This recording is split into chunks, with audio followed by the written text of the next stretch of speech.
Polresta Magelang telah menetapkan seorang tersangka dalam kasus pembunuhan 3 orang yang masih satu keluarga dengan cara diracun.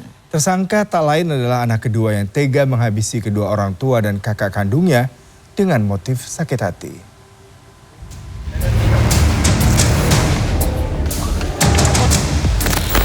Kasus pembunuhan 3 orang dalam satu keluarga di Kabupaten Magelang, Jawa Tengah akhirnya terungkap.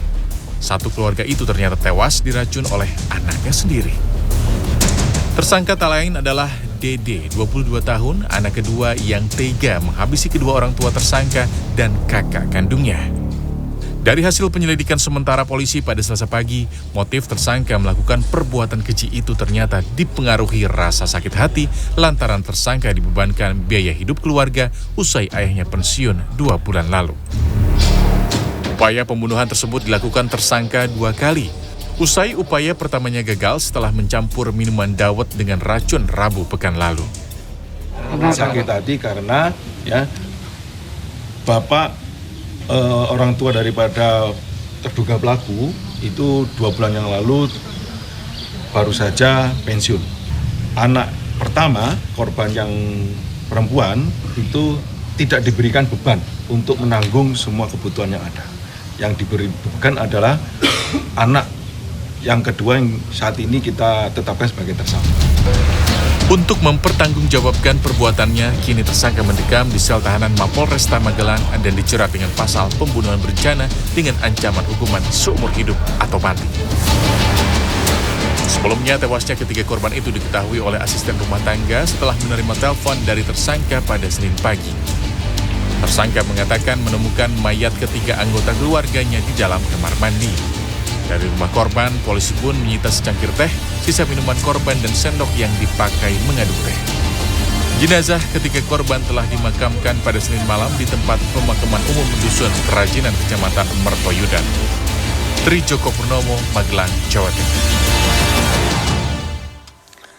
Ratusan rumah di 5 desa yang tersebar di wilayah Kecamatan Karangawen dan Sayung di Demak, Jawa Tengah disapu angin puting beliung disertai hujan es. Sementara di Batam, Satres Narkoba Polresta Barelang berhasil menggagalkan upaya penyelundupan narkoba jenis sabu seberat 26 kg lebih dari Malaysia. Polisi juga berhasil menangkap 5 orang tersangka di 3 lokasi berbeda. Selengkapnya kami rangkum dalam Indonesia 24 jam.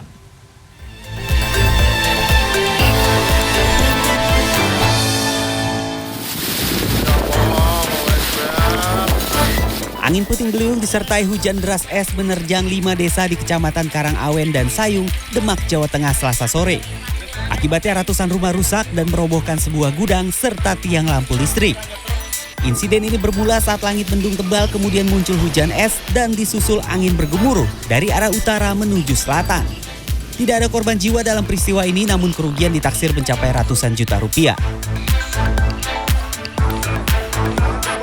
Satres Narkoba Polresta Barelang Batam berhasil menggagalkan penyelundupan narkoba jenis sabu lebih dari 26,53 kg dan berhasil menangkap 5 tersangka di 3 lokasi berbeda, yakni di Batam, Depok, dan Bekasi. Dikonfirmasi pada Selasa, selain menangkap 5 pelaku tadi, petugas juga meringkus jaringan narkoba lainnya, yakni 2 pelaku dengan barang bukti narkoba jenis sabu di Pelabuhan Sagulung, Batam. Polisi masih terus memburu dalang dari jaringan kejahatan ini dengan inisial N yang telah masuk dalam daftar pencarian orang. Kini para tersangka dikenakan undang-undang tentang narkotika dengan ancaman hukuman pidana mati atau penjara maksimal 20 tahun. Warga di Kabupaten Bogor, Jawa Barat rela berdesak-desakan saat menerima bantuan langsung tunai atau BLT subsidi BBM total Rp900.000 di kantor pos Selasa pagi. Meski di tengah cuaca panas, puluhan warga yang didominasi ibu-ibu ini mengantri dengan membawa anak. Sedikitnya 1.400 lebih warga setempat menerima bantuan tersebut. Rencananya pencairan bantuan ini akan terus dilakukan sesuai jadwal masing-masing wilayah untuk menghindari antrian panjang. Tim Liputan CNN Indonesia.